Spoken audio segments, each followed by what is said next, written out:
A very warm welcome to all the aspirant of library and information science. सभी विद्यार्थियों का स्वागत है जो भी लाइब्रेरी साइंस से BLS, CLS, MLS कर रहे हैं, कर चुके हैं, या आप में से कई सारे ऐसे स्टूडेंट हैं जो कॉम्पिटिटिव एग्जाम की तैयारी कर रहे हैं।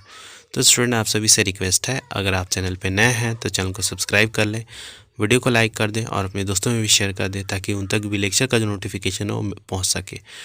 तो आज का जो हमारा टॉपिक है वह पोस्ट कोऑर्डिनेट इंडेक्सिंग सिस्टम, जो कि पार्ट है यूनिट 4 का, और ये ब्लॉक 1 चल रहा है MLII 102। तो पोस्ट कोऑर्डिनेटिंग इंडेक्सिंग सिस्टम, इससे पहले कई सारे लेक्चर डले हुए हैं MLII 102 से रिलेटेड, और भी बहुत सारे रिलेटेड डले हुए हैं लेक्चर, तो वो सारे भी आप देख सकते हैं, जो कि आपको लिंक वीडियो के डिस्क्रिप्शन बॉक्स से मिल जाएगा, या फिर आपको आप चैनल के जो प्लेलिस्ट है वहाँ विजिट करके सारे लेक्चर को कवर कर सकते हैं।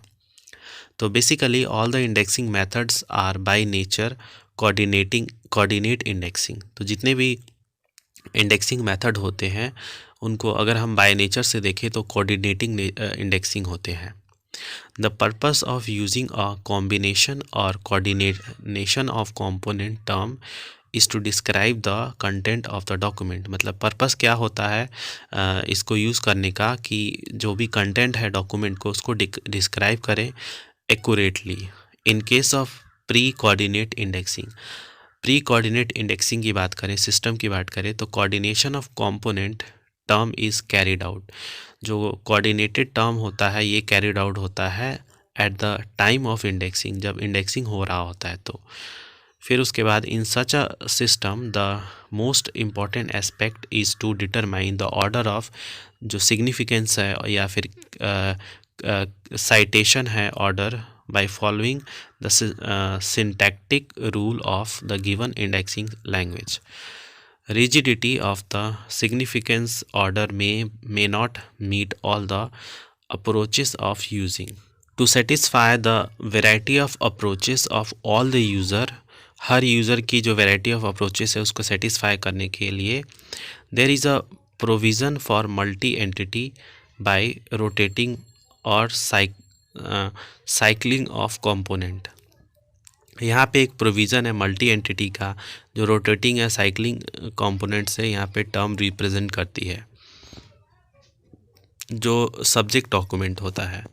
It has been observe that even the acceptance of multi entity जो सिस्टम है कवर करता है facts of the possible number of total, जो यहाँ पे रिज़ल्ट यहाँ पे इनको चाहिए होता है।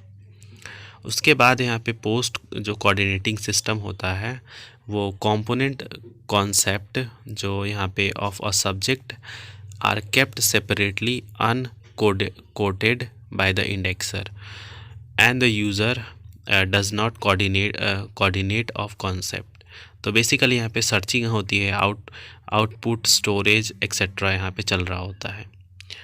फिर है term entry system. Here index, जो इंडेक्स होता है entry for a document are made under each of the appropriate subject. हर जो एप्रोप्रिएट सब्जेक्ट होता है उसका एक इंडेक्स बनता है यहाँ पे, heading, and these entries are filled according to the alphabetical order. ये अल्फ़ाबेटिकल ऑर्डर में मतलब बन रहे होते हैं ताकि सर्च करने में आसानी हो। Under this system the number of index entry for the document is depend upon the number of component. Number of component पे डिपेंड करता है कि कितनी एंट्री बनेंगी। फिर आता है item entry system. It take the opposite approach to term entry system. ऊपर वाले जो हमने पढ़ा टर्म एंट्री सिस्टम, उसका अपोजिट होता है ये। And prepare a single entry for each document. Her document का एक सिंगल एंट्री बनाता है यूजिंग अ फिजिकल फॉर्म में, which permit access to the entry from all appropriate heading. हर अप्रोप्रिएट हेडिंग को यहाँ पे मतलब कवर करता है। फिर यूनिट्रैक्स होता है, ये कुछ खास है नहीं। फिर चलते हैं जो नेक्स्ट कॉन्सेप्ट है उस पे ऑप्टिकल। ये भी आपके एग्ज़ाम में आने की कोई मतलब चांस नहीं है। एडवांटेजेस एंड डिसएडवांटेजेस जो है ये इसी के बताए गए हैं। जैसे यूनिटर्म जो रिले करता है on our ability to notice the matching, जो एक्सेशन होता है नंबर उस पे। They have the potential to store और जो रिलेटिवली लार्ज नंबर होता है डॉक्यूमेंट को उसको स्टोर करके रखना। इट परमिट स्पीडी सर्च, जो फास्ट सर्चिंग होती है उसको परमिट करता है। फिर डिसएडवांटेजेस है, it there are chance of punching mistake, इसमें पंचिंग मिस्टेक का बहुत चांसेस होते हैं। Withdrawal of card is very difficult because of the hole, इन सब के वजह से जो विड्रॉल ऑफ कार्ड होता है ये बहुत मुश्किल हो जाता है। लाइक यूनिटर्म इंडेक्सिंग सिस्टम जो होता है। तो नेक्स्ट जो कॉन्सेप्ट है वो है edge notched card. Indexing on edge notched card is based on punch card system, ये पंच कार्ड सिस्टम पे बेस्ड होता है। This value is limited to very small collection, ये वैल्यू जो होता है ये लिमिटेड होता है कुछ कलेक्शंस में। फीचर्स की बात करें तो one card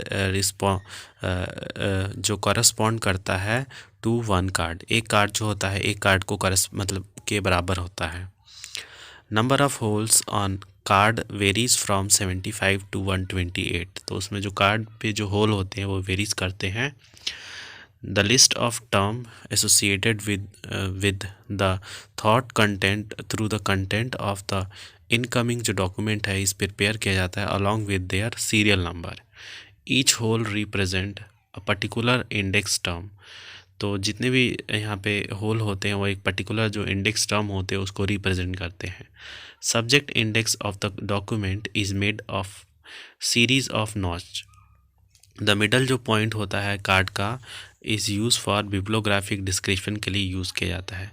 equipment required, like यहाँ पे वेट शेप जो यहाँ पे पंच होता है फॉर नोचिंग, जो नॉचिंग मैनेजीरियल होल या फिर नीडल होता है, सॉर्टिंग डिवाइस होते हैं, ये सारी चीज़ें।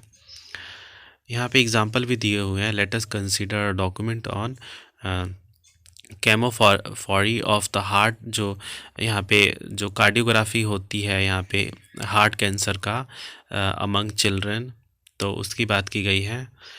उसके इसके एडवांटेजेस एंड डिसएडवांटेजेस की बात करें, we have seen in the preceding section that two level यहाँ पे सर्च होता है is required in case of term entry system, जो सर्चिंग होती है टर्म प्रोफाइल सिस्टम में, and it is to be followed by searching the document profile. उसके बाद डिसएडवांटेजेस में लिखा है वन कार्ड में contain up to the certain number of hole, एक कार्ड में एक सर्टन नंबर ऑफ होल ही होता है, and a result this system is not suitable for large collection, ज़्यादा कलेक्शन के लिए सुटेबल नहीं होता। दिस मेथड आर सेमी जो मैकेनिकल मेथड होता है एंड आर नो लॉन्गर जो प्रैक्टिस्ड इसमें नहीं देखने को मिलता है। पोस्ट कोऑर्डिनेटिंग सर्चिंग डिवाइस की बात करें तो there are number of device which are an essential part of post coordinating search strategy to avoid the false co drop.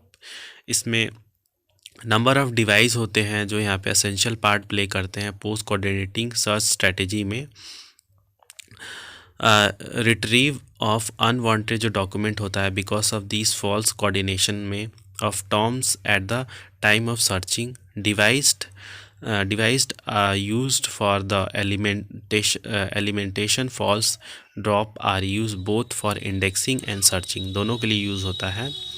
they are discussed below like use of bond and role, तो two or more term is in a subject may be bound to get rid of false coordination, दो या दो से अधिक जो subject होते हैं वो मिलके यहाँ पे बॉन्ड होते हैं ताकि जो फॉल्स कोऑर्डिनेशन है उससे इजाद पाया जा सके। फिर रोल्स की बात करें, the role indicators is a symbol, एक सिंबल होता है जो अटैच होता है to the index term at the indexing stage to indicate the sense and use of term in a particular context, और जो टर्म होते हैं वो यूज़ किए जाते हैं एक पर्टिकुलर कॉन्टेक्स्ट में।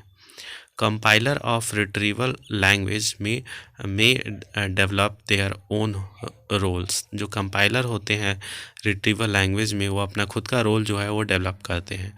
It may be shown that a term is functioning as raw material, वो एक तरह से रॉ मटेरियल की तरह फंक्शन करता है। तो यहाँ पे रोल है, यहाँ पे डॉक्यूमेंट है, फिर लिंक है, ये देख लेना आप। उसके बाद यहाँ पे हो गया, बस ये यहीं तक था। अब जो नेक्स्ट हमारा जो यूनिट आएगा इसमें हम कवर करेंगे ऑटोमेटिक इंडेक्सिंग सिस्टम। तो ये जो अभी हमने जो डिस्कस किया ये इतने इम्पॉर्टेंट नहीं है एग्ज़ाम पर्सपेक्टिव से, कुछ जो इम्पॉर्टेंट टॉपिक थे उसको हम आपको डिटेल में बता ही रहे हैं। तो ऑटोमेटेड इंडेक्सिंग सिस्टम में देखते हैं कौन कौन से जो टॉपिक्स है इंडेक्सिंग है, जो कीवर्ड इंडेक्सिंग है, ये थोड़ा इंपॉर्टेंट है। तो इस तरीके के कॉन्सेप्ट को हम डिटेल में डिस्कस करेंगे। तो मिलते हैं आप सभी से नेक्स्ट लेक्चर में ऑटोमेटेड इंडेक्सिंग के साथ। तब तक के लिए धन्यवाद।